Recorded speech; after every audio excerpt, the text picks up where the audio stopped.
Is we live or is we live? What's good, y'all? It's your man Don Bucks. Welcome back to another episode of Cheef N Chart and all that. And this is episode, I don't even know. I just know this shit tastes good. And the plug need to keep this coming. Like for real. Like I don't know. It tastes like some type of kush, some type of something good, and I like it. But it should be, this episode should be called I Jumped the Gun. Yeah, I jumped the gun, y'all.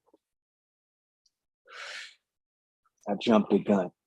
And this goes back to, the stuff I be saying. You gotta trust your edge. You gotta trust your edge. And for those who this is your first time tapping in, we talk about options trading and we look at charts. Voila, Cheef. You feel me? First kind of show ever. You never see nobody smoking no weed talking about stocks. Yeah, it's the first one.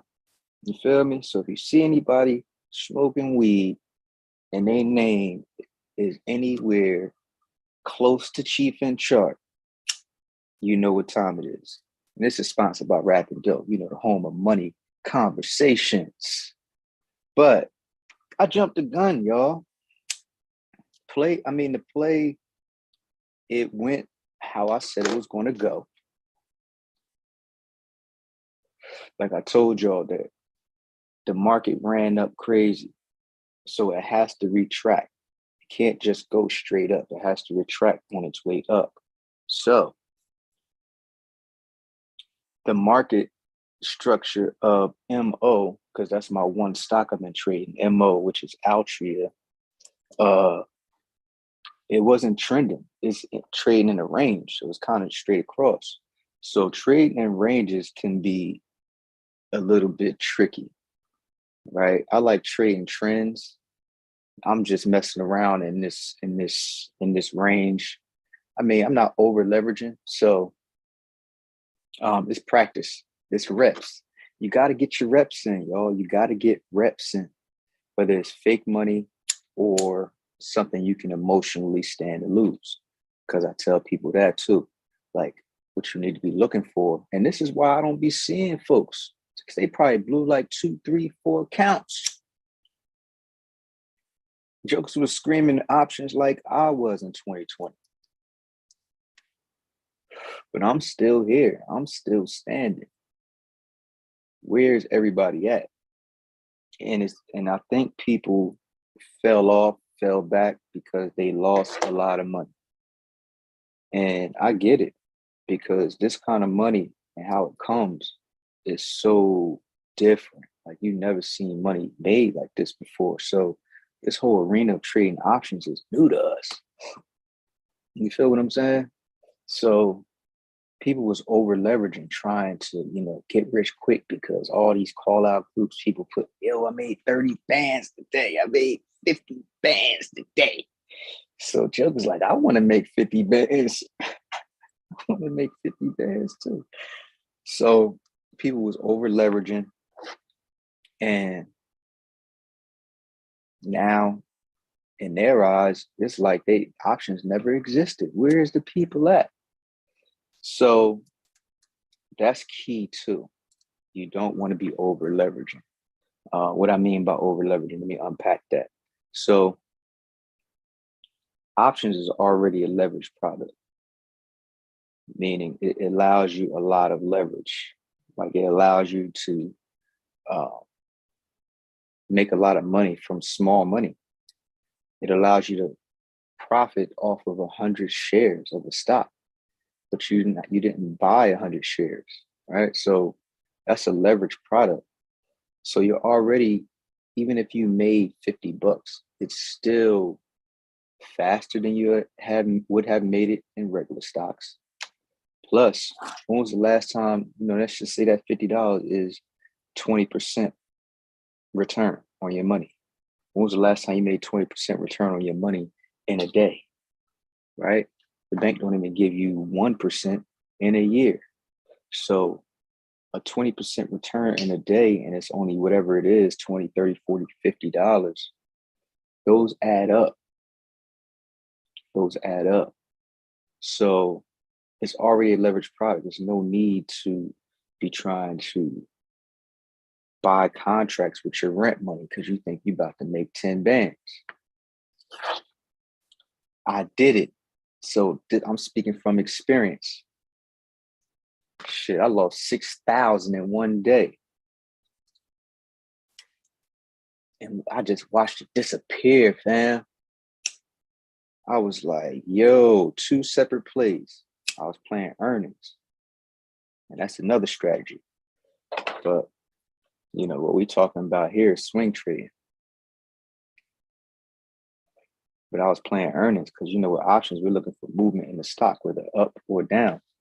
And during earnings season, when a company gives their earnings report, which is every 3 months, every quarter, the stock price in anticipation for the earnings report to be a good one,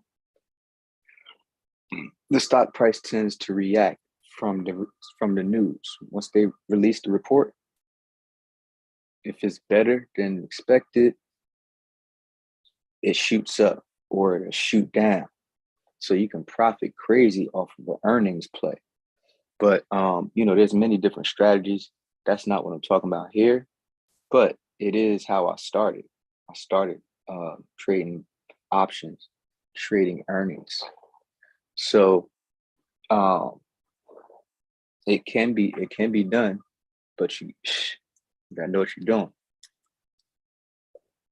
right? Not only do you have to know what you're doing. Let me retract that statement. You can know what you're doing, right? But this is where I think a lot of people get hung up. Is because when they see these people showing they plays like, yo, I just made 5 bands today, or I just made whatever today, they think these people got the magic sauce, that they just right all the time. No one is right all the time. They're just not showing you their L's, right? Options trade is a probability game. So we're never looking to be 100% right. This is why you don't want to over leverage, because you can be wrong 4 times, right? As long as you're using that same emotional threshold amount of money every time, you can lose a trade 5 times and get it all back on the 5th one.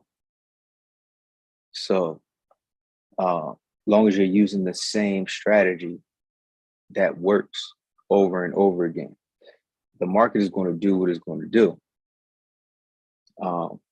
Your strategy can work 8 out of 10 times. It could, but it'll be those 2 out of the 10 times that the market did what it wanted to do. So it's not the fact that because you was wrong, oh, let me change my strategy, because you're never going to be 100% right. And that's where I think a lot of people get hung up with options trading, because this perception that has been established is that you have to be right. It feels good as shit to be right, though. And you're going to be right a lot. But you shouldn't be bent out of shape when you're wrong.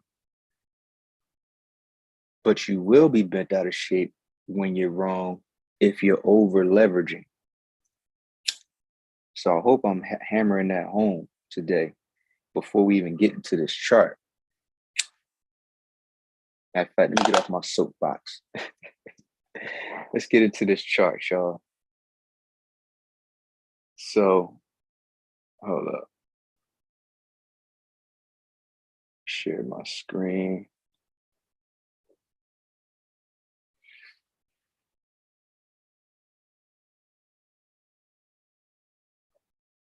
Bam.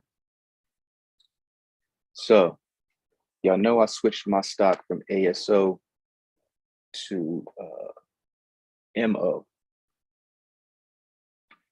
So, why You got to catch the other episodes, but the spreads wasn't looking right. In regards to spreads, fuck it, we here now, right? The spread wasn't looking right. What I mean by that, the bid-ask spread was too wide. So if you know anything about options trading, when you're going to buy a contract, there's a bid price and there's an ask price. So if you don't adjust how much you want to pay for the contract, it's probably going to pick up somewhere in the middle in between the bid and the ask. So if the bid is 110 and the ask is 120, it'll usually get picked up at 115, $1.15, right? But it may get picked up at $1.15. So when you're buying a contract, anything close at the ask or close to the ask, it'll get picked up quicker. So the further away you're from the ask, the longer it will take for your buy order to get filled. And if you're trying to get in immediately, you don't really have time to be messed around playing with a few cents. That's if it's a few cents. But in this case, where I didn't like the contracts of the stock I was trading, it wasn't a few cents. It was like, I don't know, almost 20 cents, if not more. So when you're calculating that with options contracts, you got to multiply by 100 because the contract houses 100 shares. So if the options contract is $1.15, if that's what it says on there, $1.15, that means that contract is $115. Okay. So that's called the options premium. So the bid ask spread was too wide. I didn't like that because what that tells me is that at those strike prices that I was looking for, it wasn't enough liquidity. It wasn't enough money on the books at that strike price.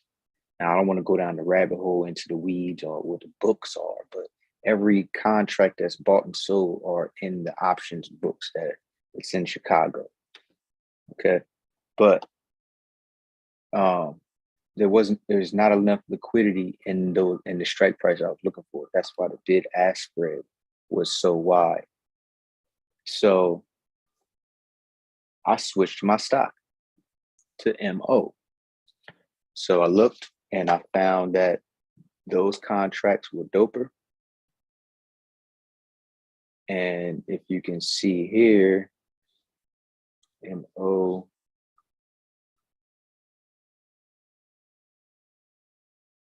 if I was trading right now and I wanted, if I wanted to look for a contract, I'll be looking for a tight bid ask. So if you can see here, the bid is 26 and the ask is 29. So that's 3-cent difference. Plus I'm looking for good volume, anything over 200. Volume meaning how much activity is going on in this strike price. When you're buying something in the stock market, you're buying it from somebody. So there's always a buyer and a seller. So the more buyers and sellers are in a specific strike price, that means you'll be able to sell this when it's time to sell it for a decent price, because look at the bid ask, you're not giving up too much profit. And yeah, so if there's a lot of people in there, there's somebody that's going to be there to purchase your contract. So you want to be in contracts with good volume and a tight bid ask spread. So this is why I came over here, because the bid ask spreads are tight over here. It's more liquidity running through these strike prices. So that's that. And let's get into this chart. MO, if you was here yesterday. As a matter of fact, before I go any further, hit that like, hit that subscribe button. Also hit the notification bell when I go on here every day, show you these plays. And sometimes I get sidetracked and I put the weed down. I get on, you know what I mean? I get in my zone, start talking my shit. Yeah, I mean. But because this is Cheef N Chart, how you ain't chiefing, right? So yeah, MO. I'm gonna show you what I've been doing, and look at that. You know, I've been charting, baby. I've been charting. Yeah, like Beyonce said, she said, I've been drinking. I've been drinking. Yeah, no, I've been charting, as you can see. So, of course, y'all know how we do. We start with our overall trend in the market, the overall market, which is the SPY. So look at that. The downtrend has been broken, y'all. We've been on a downtrend since January. Oh, what did I do? Bring it back. Let's bring that chart up. A full year jump. Bring the full year up. So yeah, we've been on a downtrend. It broke trend right here because it was supposed to bounce right here, but it didn't. Right? That's why levels are potential levels. Resistance is potential resistance. The wording, you got to make sure you word it right. You feel me? It's potential resistance, potential support, because those areas can be violated. This is what I mean. Your edge could be right 8 out of 10 times, 7 out of 10 times. But it be those 3. Those 2 out of those 10 times, some funky shit have happened, and that's okay. You gotta be willing to cut your losses too at a certain point. Like, all right, this trade is going against me, too far against me. You gotta get out of the trade. So that's part of managing your trade. So we know the overall trend was down, and it has been broken, as you can see here. And it broke today. So what does that mean? What does that mean? Well, from my experience, we shall see. I don't fucking know. If anybody's going to tell you they know, they capping. No one knows.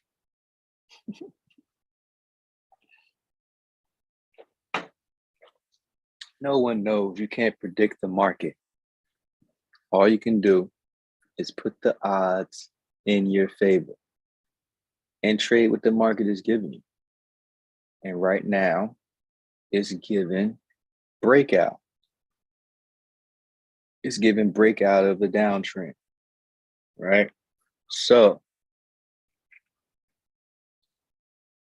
what would I do here? Well, we see breakout on the SPY, so let's see what MO is doing. Because that's what I seen. Before we even move on, this is what I seen. What's today? Yesterday. And I took it down to the hourly because that's my trading time frame. And I said, what is going on? Let me reset this chart. I said, what is going on over here? So yesterday was here, and I had a feeling that when it bounced off of the support with this pin bar, that it was going to bounce, but I didn't know it was going to go all the way through the trend line. I didn't know that. So I said, ooh, if the overall market, because the S&P 500 is a composition of the top 500 companies on the stock market in the country. So if the SPY is up 8 out of 10 times, the rest of the market is up. So this is why you want to look at the SPY and see what the SPY is doing. So the SPY looks like it wants to come down tomorrow.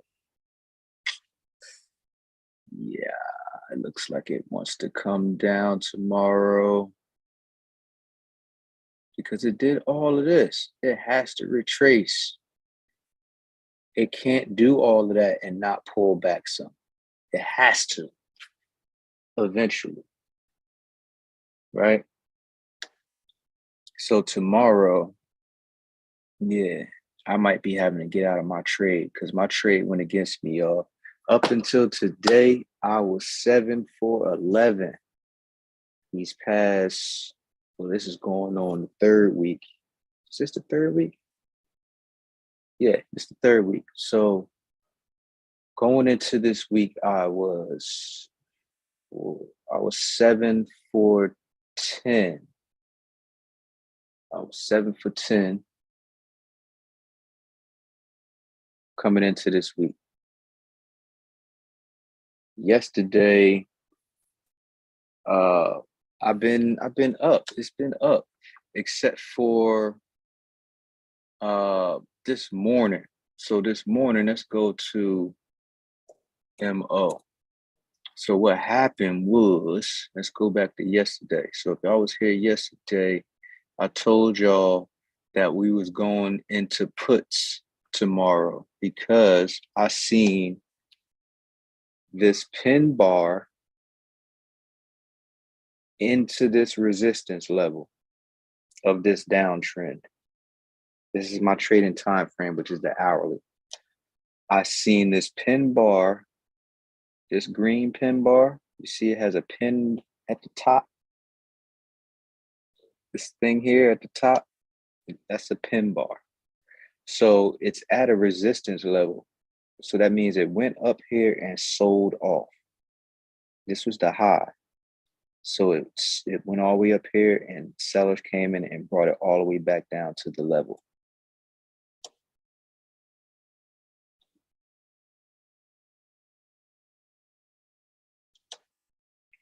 As you can see here, I went down to the 15-minute because that is the relatable time frame to the hourly, or one of them. So I seen this. I said, ooh, look, it went all the way up and came and closed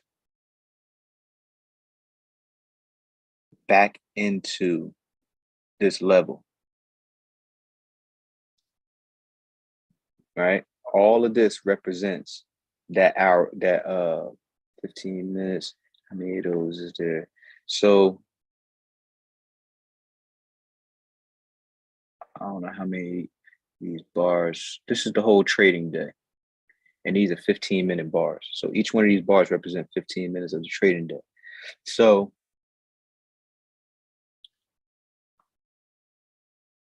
yeah, so here we go. 19th. So this is what it did at the end of the day. It went up here and it sold off at the end of the day. I seen this red engulfing, bearish engulfing after. So if this would have had another green bar here, that would have been a different story. It would have been something else to analyze. But it had a big red bar. And look at this. I said, ooh, puts tomorrow. So I ordered a put right here. And lo and behold, this morning, I woke up late, y'all. Staying up late, trying to burn the midnight oil. Nah, I be up either reading, man, or listening to something. But I ain't even gonna cap. Last night I was watching this mini series. It's crazy once I start, because I don't watch TV a lot, but when I do, I binge it. When I finally watch TV, I'll binge some. So I've been watching Project Blue Book about the UFOs. Shit deep, yo. I believe in UFOs. I believe in them motherfuckers. We can't be the only beings in this whole wide universe. I'm not that naive. But so this is what happened today.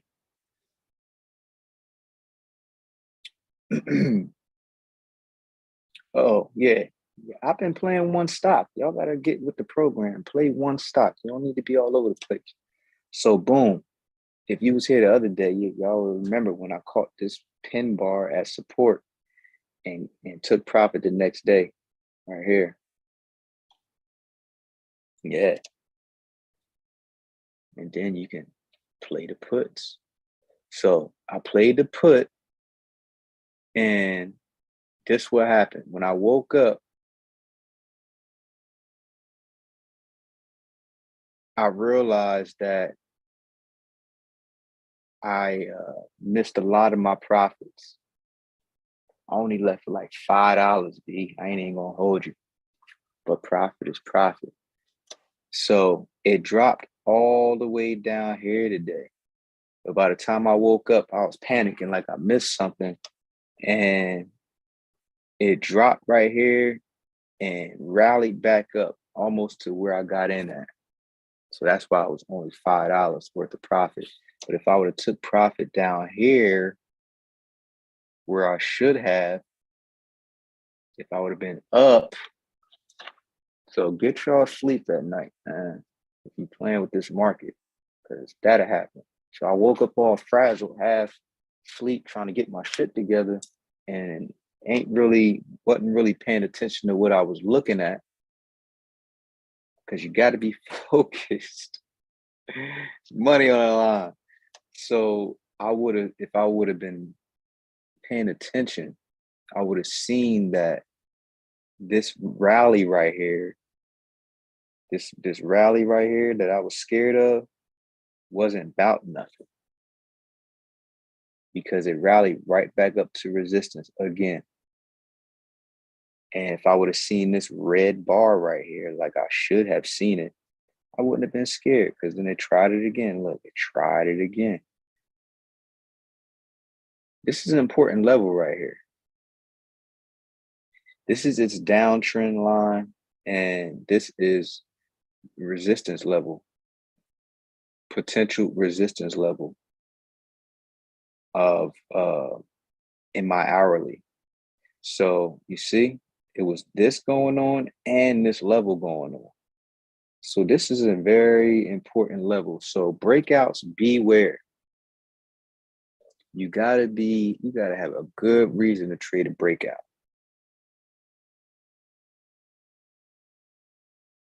A good reason to trade a breakout. So, like I said, I've seen this pin bar bust through. Perfect. That's my edge for a put. And lo and behold, look what happened. All the way down here. But I missed out on all that profit because I woke up late and woke up frazzled. And I probably took profit like in here somewhere instead of down here. So live and you learn. Live and you learn. All right. I'm also learning because I like swinging from day to day, to just take my profit in the morning and then wait to see at the end of the day what my edge, if there's an edge, and make my play at the end of the day, instead of taking profit and then, hopping right back in within the next half an hour for the next day's profit. I'm learning because I think I'm rusty. I took off for like a few months getting my rental car situation situated. So rental car is almost on the road. So now I'm back like I never left. You feel me? Got the new YouTube series. And if you haven't already, hit the like and subscribe button. Hit that notification bell. You did. But yeah, I'm back like I never left. Because whole time I ain't stopped reading. I ain't stopped listening. I ain't stopped learning. And I don't want you to neither. You feel me? But everything in moderation. Like I shouldn't have been up till 6 in the morning watching that damn TV show because I wouldn't have overslept and woke up frazzled. You dig what I'm saying?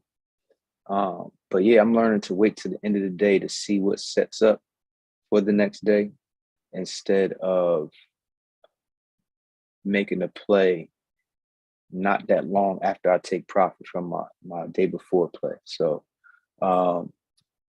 yeah, you gotta same process, but I'm just buying later. So don't be switching up what works. You know what I'm saying? Keep your edge, trust your edge. You feel me? What else I got to tell y'all? That's it. My trade went against me. So what I'm gonna do is, because this may happen to you one day. So what is this here? I want to get through that. All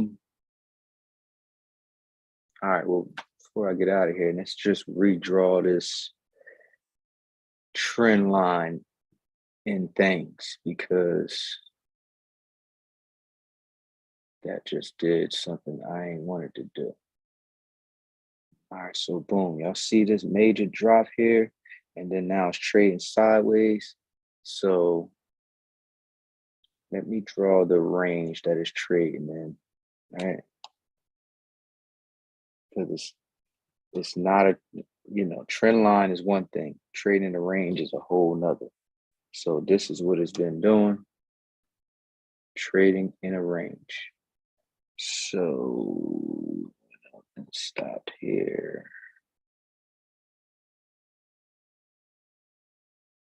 You know what? I don't even want to use that. Let's use a rectangle. So it's the range it's been trading in.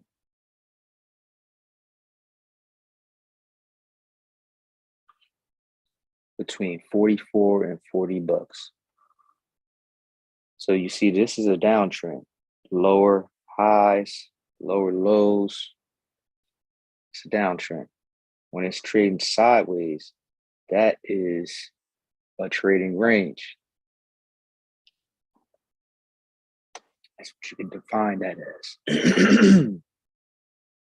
So now, what I think I like about TradingView is once you make a drawing, it stays on all your time frames.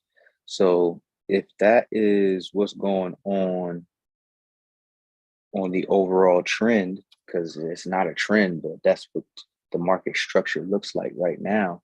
Let me go to my trading time frame. See how that range is still there? But let me get my structures in there that are from my trading time frame. So it looks like we got that going on.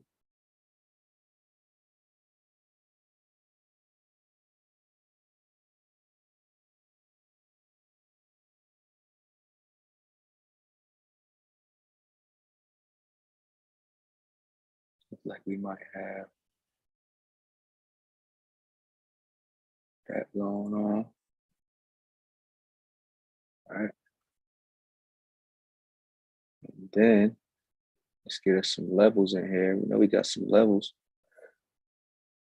right?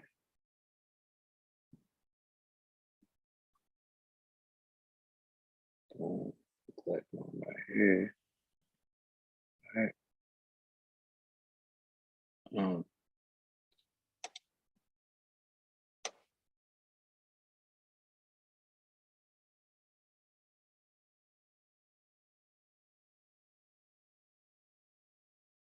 right.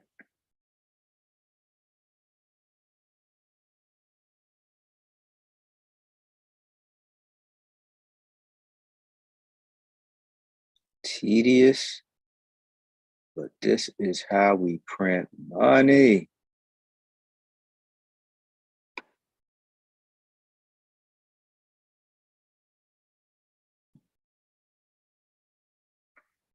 Boom. Where else we got a level at? Levels be trying to sneak in, you heard? Can't let them sneak in. Boom. Make this drum bigger. Here we go. Ooh. Here we go. I know y'all can see that. This shit is fun to me, man. Y'all could tell I like math and science, huh? Y'all could probably tell. So I wouldn't mind making that a whole, you know what I'm saying? So what do I see here?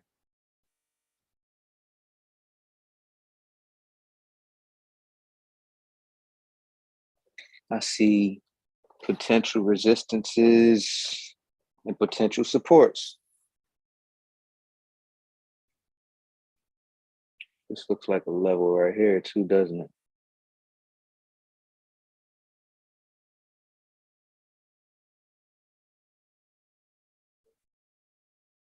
Right here. Yeah, definitely.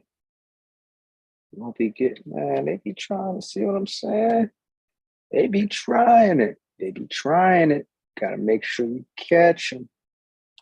They be trying it. So let's make sure we let them know we see them. We see you. This whole area janky, if you ask me. So yeah, this whole area janky. So it may bust down tomorrow. Let me make this screen small.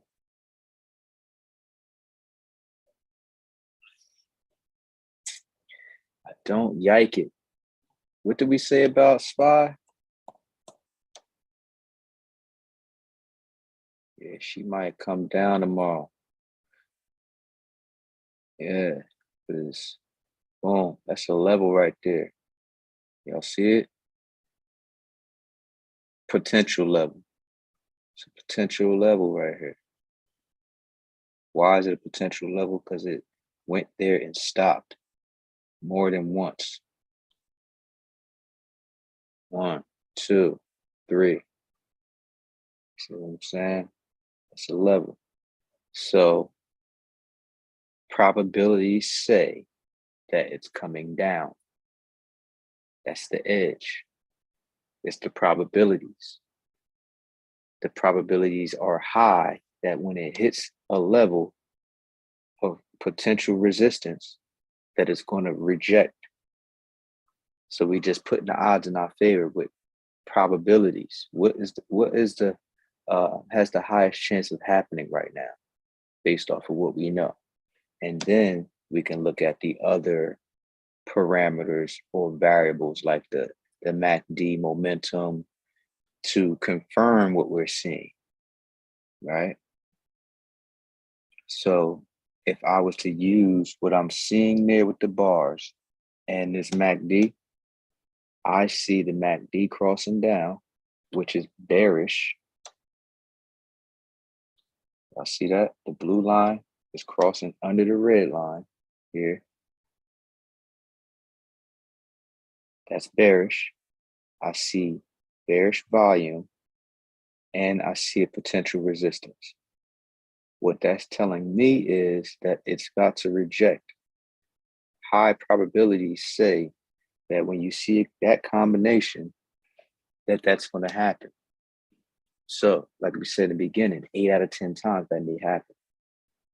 7 out of 10 times that may happen, right? But it'll be those 2 times that it'll bust through here, right? It may be a fake breakout, but it's so many other market participants, especially the whales, that know that people will get stopped out right here because they're expecting to put or they're expecting to short right here and it goes through. So now they're on the wrong side of the trade, right? So when price comes back down, because it has to, right? They'll buy back in to cover their shorts or reduce some of their losses, which is going to shoot the price up even more. So there's another reason why breakout beware. But probabilities say that with these parameters, this bearish volume, this potential resistance, this red bar, it's coming down tomorrow. So what I'm going to probably have to do is cut my losses on this trade.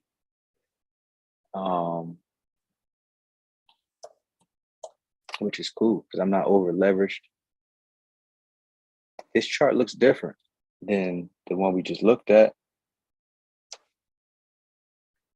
But being that the SPY is coming down tomorrow, I believe this is coming down tomorrow. So if it doesn't bounce off of this trend line here,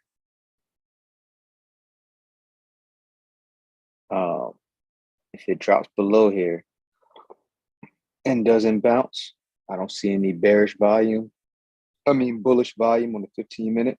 Like right here, I see a pin bar, but I see bearish volume here. So we'll see what happens in the morning. May have to cut my losses, which is cool. I'm not over leveraged. Still some money left on that trade, so I can make another trade with it.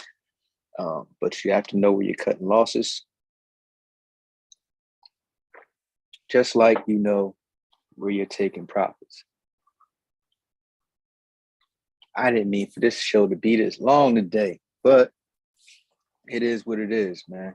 I like sharing this information with the people because y'all probably never heard it like this before. I wish I got it like this back in the day. So make sure you hit the like and subscribe button if you want to learn how to trade options, swing trade options. Make sure you go somewhere in the description and grab that. Or you can just go to gumroad.com/rappanddough. So with that being said, man, I will see y'all tomorrow. Peace.